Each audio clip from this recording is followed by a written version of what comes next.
नमस्कार दोस्तों, कैमियन प्लस में आपका स्वागत है। आज फिर कुछ नए क्वेश्चंस के साथ आई हूँ। चलिए स्टार्ट करते हैं। फर्स्ट क्वेश्चन है the chemical properties of an element depend on which factor. ये कह रहे हैं कि जो एलिमेंट्स होते हैं ना, जैसे अभी तक 118 एलिमेंट्स डिस्कवर हो चुके हैं। अगर हम केमिस्ट्री की बात करें तो 118 एलिमेंट्स डिस्कवर हो गए हैं ना। तो उनकी केमिकल जो प्रॉपर्टीज़ हैं वो किस चीज़ पर डिपेंड करती है। हम क्यों कहते हैं कि ये मेटल है, ये नॉन मेटल है, ये मेटलॉइड है, ये ऐसा है वैसा है बोलते हैं ना। तो ये एक्चुअली इसकी डिपेंड करता है इसके जो क्या होते हैं, ये जो नीचे एटॉमिक नंबर होते हैं ना, इस पर डिपेंड करता है। यही इसकी केमिकल प्रॉपर्टीज़ के लिए रिस्पॉन्सिबल होता है। ठीक है, चलिए आगे बढ़ते हैं। नेक्स्ट क्वेश्चन है the chemical properties of an element depend on atomic number. ये तो इसका आंसर हो गया। ठीक है, नेक्स्ट क्वेश्चन है कि what is the common name for the disease septicaemia. Septicaemia के लिए कौन सी डिजीज़ जो है वो रिस्पॉन्सिबल है। सेप्टिसीमिया होता है एक्चुअली ब्लड में फॉल्ट आ जाता है, ब्लड में प्रॉब्लम आ जाती है। पॉइजनिंग ऑफ ब्लड इसको कह सकते हैं, पॉइजनिंग ऑफ ब्लड। समझ में आ रहा है ना। तो देख लीजिए, अब मैंने डायग्राम कुछ आपके लिए लगाया हुआ है। पॉइजनिंग ऑफ ब्लड, इससे क्या ब्लड मतलब बॉडी में किस तरीके से देखिए निशान पड़ गए हैं। ब्लड एक्चुअली पॉइजनिंग हो गया है, पॉइजन बन गया है ना। तो इसको सेप्टिसीमिया कहते हैं, इसको ब्लड पॉइजनिंग। ध्यान रखिएगा, सेप्टिसीमिया इसे ब्लड पॉइजनिंग। इससे बहुत सारी प्रॉब्लम्स अपनी बॉडी में क्रिएट हो जाती हैं। From which type of food iodine is obtained। Iodine हमें किस तरह के फूड से मिलता है। जैसे एक तो सॉल्ट, आयोडाइज सॉल्ट तो हम सबको ही पता है कि आयोडाइज सॉल्ट से मिलता है। ठीक है, oranges, grapes, mushroom, beetroot, sea food में तो बहुत ज़्यादा आयोडीन मिलता है, एट्सेट्रा। ये सब चीज़ें जो हैं ये क्या करती हैं, हमें आयोडीन इन सब से प्राप्त होता है। ठीक है, फिर से एक बार रिवाइज कर देती हूँ। Oranges, grapes, mushroom, beetroot. इसके अलावा दो कॉमन तो सबको ही पता है, सी फूड और आयोडाइज सॉल्ट। और ये जो आयोडीन होता है ये हमारे जो थायराइड ग्लैंड होता है ना गले में, थायराइड ग्लैंड, उनकी फंक्शनिंग को कंट्रोल करता है। नेक में होता है ना ये, तो ये हमें कंट्रोल करता है आयोडीन, इसकी फंक्शनिंग को कंट्रोल करता है। ठीक है, अगर आयोडीन कम हो जाएगा तो ये थायराइड ग्लैंड फूल के बाहर आने लग जाती है, नेक से बाहर की तरफ फूल के एक बहुत बड़ा गोल स्ट्रक्चर बना लेती हैं। ठीक है, चलिए अब आ जाइए what is the mid day meal. Mid day meal के बारे में तो सुना होगा ना आपने कि ये गवर्नमेंट के द्वारा चलाई गई स्कीम है जिसमें गवर्नमेंट स्कूल्स में बच्चों को दिन में खाना मिलता है। तो ये क्या है और ये क्यों मिड डे मील क्यों शुरू किया गया गवर्नमेंट के द्वारा। It is a scheme launched by the government of India for the school going children. क्यों ये चलाया गया। इससे फ़ायदा, ये बहुत सारे फ़ायदे हैं इसके। एक तो जो स्कूल गोइंग बच्चे होते हैं वो जनरली थोड़ा मिडिल क्लास या मिडिल क्लास के लोग या उससे थोड़ा गरीब बच्चे जाते हैं, तो वहाँ पे उनको क्या प्रॉपर फूड नहीं मिल पाता, जिसकी वजह से वो क्या हो जाते हैं, ये माल न्यूट्रिशन से ग्रसित हो जाते हैं, उनकी बॉडी में न्यूट्रिशंस की कमी हो जाती है। तो गवर्नमेंट ने ये स्कीम चलाई कि बच्चों में किसी भी तरह की कोई बीमारी नहीं होनी चाहिए, वो माल न्यूट्रिशन के शिकार नहीं होने चाहिए, उनकी बॉडी में किसी तरह की न्यूट्रिशन की कमी नहीं होनी चाहिए, इसलिए उन्होंने ये शुरू किया गवर्नमेंट ने। और दूसरा रीज़न ये था कि जो विलेजेस टाइप या फिर इंटीरियर इलाकों से जो बच्चे रिलेट करते हैं ना, वो बच्चे स्कूल भी तो नहीं जाते हैं। तो वो मिड डे मील शुरू करने का रीज़न ये भी रहा कि वो क्या कर रहे हैं, उनको दिन का खाना मिल जाता था, तो वो उस लालच में भी स्कूल जाते थे।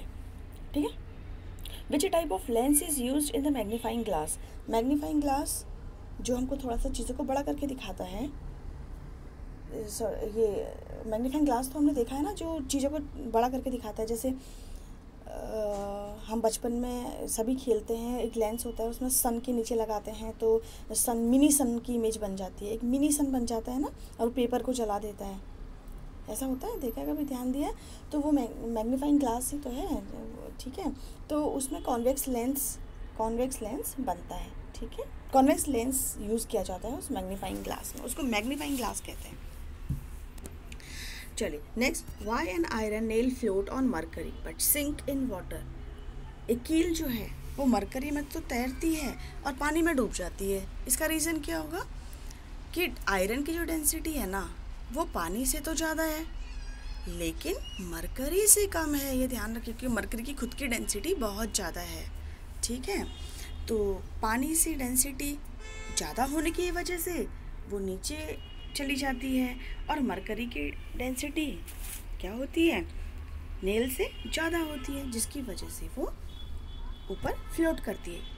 ये तो हम जानते हैं ना कि lighter objects always sinks down in the water. Lighter objects जिसकी डेंसिटी पानी से कम होगी वो डूब जाएगी, जिसकी डेंसिटी पानी से ज़्यादा होगी वो पानी से ज़्यादा होगी वो जिस ऑब्जेक्ट की डेंसिटी पानी से ज़्यादा होगी वो डूब जाएगी, पानी से कम होगी तो वो तैरने लग जाएगी, ठीक है। Next, the planet whose density is less than water and on keeping at the water surface it starts to float. ये कौन सा प्लैनेट है? ये है सैटर्न। सैटर्न की डेंसिटी इतनी कम है कि आप इसको अगर समुद्र में डाल दो ना, समुद्र में, तो ये तैरने लग जाएगा, डूबेगा नहीं। Which cell is the largest cell of our body? Nerve cells. Nerve cells क्या करती है? मैसेजेस को बॉडी के डिफरेंट पार्ट से ब्रेन में लेके जाती है, nerve cells. Which animal has the largest eye among mammals? ये है हॉर्स। हॉर्स ऐसा मैमल है, मैमल तो पता है ना आपको, mammal means animals those who give birth to baby. तो मैमल एक हॉर्स एक ऐसा मैमल है जो जिसकी आइज़ क्या होती है, लार्जेस्ट होती है मैमल्स में। Name one viviparous insect which give birth to baby. Viviparous arthropoda बताना है आपको। आर्थ्रोपोडा मैंने आपको पहले वाली वीडियो में भी बताया था कि आर्थ्रोपोड्स वो होते हैं जो जिनके लेग्स कैसे होते हैं, जॉइंटेड लेग्स होते हैं।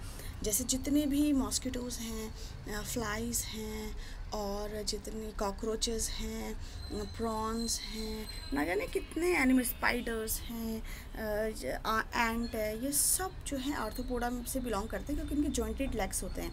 तो ये कह रहा है कि ऐसे एनिमल बताओ इस आर्थ्रोपोडा में। वैसे तो ये क्या एग देते हैं ना, लेकिन एक ऐसा एनिमल बताओ, कह रहा है जो विविपेरस है। विविपेरस मीन्स जो बेबी को बर्थ करता है, वो है स्कॉर्पियन। मैंने इमेज आपने लगाया, देख लीजिए, scorpion. What is green house effect?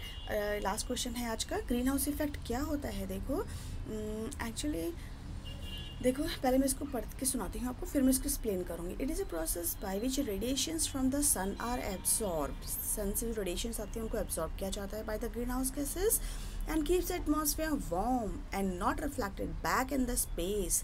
Example, methane, water. Methane has, ये तो गलत, ये हैज़ पता नहीं क्या लग गया, हैज़ कुछ भी नहीं है। Methane, water vapour, carbon dioxide, chlorofluorocarbons, ozone and nitrous oxide, ये सारी ग्रीन हाउस गैसेस हैं। अब मैं थोड़ा सा इसको ब्रीफ करूँगी। देखिए, ग्रीन हाउस गैसेस क्या होती हैं कि ऊपर की जो सन की लाइट होती है ना, वो हमारे अर्थ पर आ जाती है, ठीक है। सन की लाइट नीचे आ जाती है और हार्मफुल रेडिएशंस को तो ऊपर ही रोक लिया जाता है, जैसे ओजोन लेयर वगैरह जो हम कहते हैं, वो हार्मफुल रेडिएशंस को वहीं रोक लेती है, ठीक है। लेकिन हमारी जो सन की लाइट है बाकी वो यहाँ आ जाती है अर्थ पे। यूज़फुल जितनी भी होती है वो सब अर्थ पे आ जाती हैं।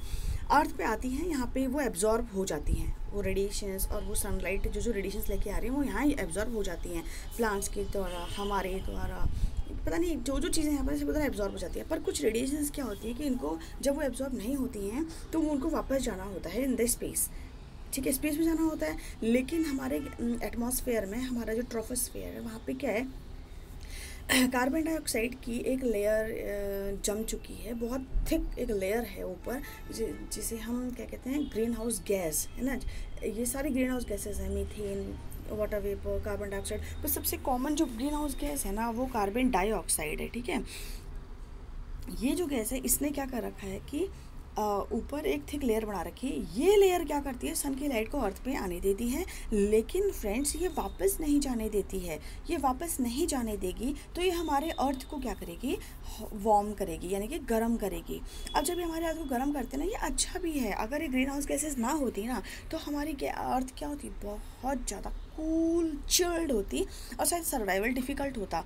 ये अच्छी भी है, लेकिन ये चीज़ एक आज के टाइम पर ये एक प्रॉब्लम बन चुकी है, क्योंकि इसकी वजह से हीटिंग ऑफ द अर्थ बहुत ज़्यादा हो गई है। अर्थ बहुत ज़्यादा वार्म हो चुकी है, हॉट हो चुकी है, और ये ज़्यादा ऊपर के ऊपर ज़्यादा है, अर्थ से ऊपर की तरफ ये ज़्यादा होती है। और वहाँ पे क्या है कि ग्लेशियर्स भी हमारे बहुत ऊपर की तरफ हैं, आपको पता ही है जितने भी ग्लेशियर्स हैं वो ऊपर ही हैं। तो ये ग्लेशियर्स को मेल्ट कर रही हैं, ठीक है। ये अच्छा भी है लेकिन ये आज के टाइम पर हार्मफुल भी हो गया हमारे लिए। तो ये ग्लेशियर्स को मेल्ट कर देगी तो सारा पानी क्या हो जाएगा, सोचिए आप, मेल्ट हो जाएगा, है ना। और मेल्ट हो जाएगा तो सारे ग्लेशियर्स मेल्ट हो गए तो हमें पानी कहाँ से मिलेगा भाई, हम पीने का पानी तो वहीं से ले रहे हैं सारा। तो in this way this is sometime it is good, sometime it is bad for us. So thank you, आज के लिए इतना बहुत है। खुश रहिए, मस्त रहिए, पढ़ते रहिए। नेक्स्ट वीडियो में मिलती हूँ कुछ नए और बहुत खूबसूरत क्वेश्चंस के साथ। Thank you so much.